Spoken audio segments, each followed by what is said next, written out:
uno bamusazeko bijeswawe koma bamusazeko bijeswawe koma patwe musazeko bijeswawe koma bamusazeko. Akatambi kano kakwatibwa nga 17 omwezi ogw'omusanvu Mukono nga poliisi erina abantu bezinzeeko mu mmotoka zino era kali kanyolagano.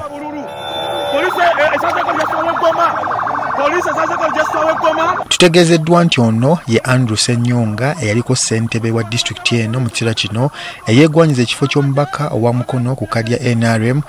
Ono yali agenda ku poliisi okwebuuza ku by'okukwatibwa kwa regisitwa wa division ye Goma. Ono bwe yatuusibwa ku poliisi agamba baamukuba n'emigga egyasigalawo ne gikwata ettaka. Oluvannyuma yaddusibwa mu ddwaliro lya Kampala Hospital gye kyazuulibwa nti yali akutuse enkizi era bw'atyo n'ayongerwayo mu ddwaliro lya Aga Khan e Nairobi. Oluvannyuma lw'okukuba ku matu ono yakomezeddwawo kuno era lyabadde essanyu jjereere ng'abantu be omuli n'abawagizi be bamwaniriza ku kisaawe Entebbe.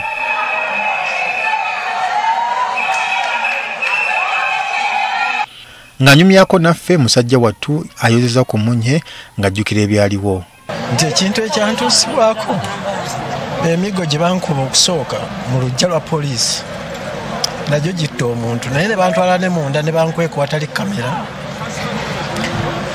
ne bankuba nnyo.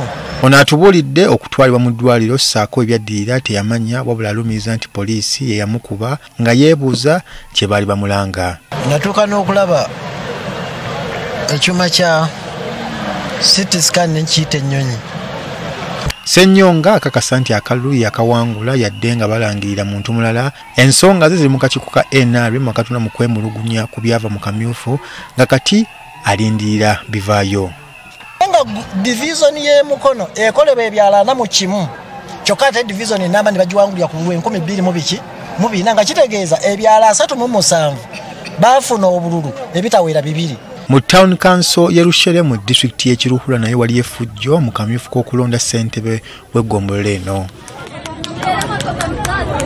Mu katambi kano wawulirwa ekigambo teera ekivunulwa nti kuba nga bino byaliwo oluvannyuma lw'okukyusa ebyokulonda okuva mu kibangirizi awalina okubeera okulonda ne bizibwa mu maka agamu n'ekigendererwa ky'okukyanga obululu.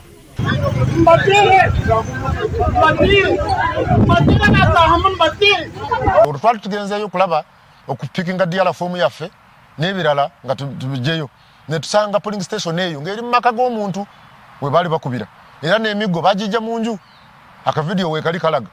Amagye galabwako nga gazze okugezaako okukkakkanya embeera wabula nago geenyigira mu kukuba abantu okusinziira ku Amos Masiko omu ku baali mu kuvuganya ku kifo kino. Abawagizi bange babakuba eyo polling station gye ngambye y'Erwengo ng'ogenda Lwakitula abawagizi babakuba. Masiko ne Ssenyonga kati balinze ensala y'akakiiko ka NRM akasibwawo ssentebe w'ekibiina okugonjola okwemulugunya ku byava mu kulonda. Nze nateekayo petition yange nawandiika nembagamba binasobola okuwandiika nabyogerera na ku kitanda nali Kampala Hospital. Okusalawo kwabwe wekuba nga tekunsanyusizza nnyo awo nno nga independent eruma erusere independent ngejja mbasiwakanyiza government naye noonya bwenkanya ate nno nja kubeezaamu mpaka sijja kussa mukono. Singa tebafuna bwenkanya mu kakiiko bagamba bakwesimbawo ku bwannamunigina.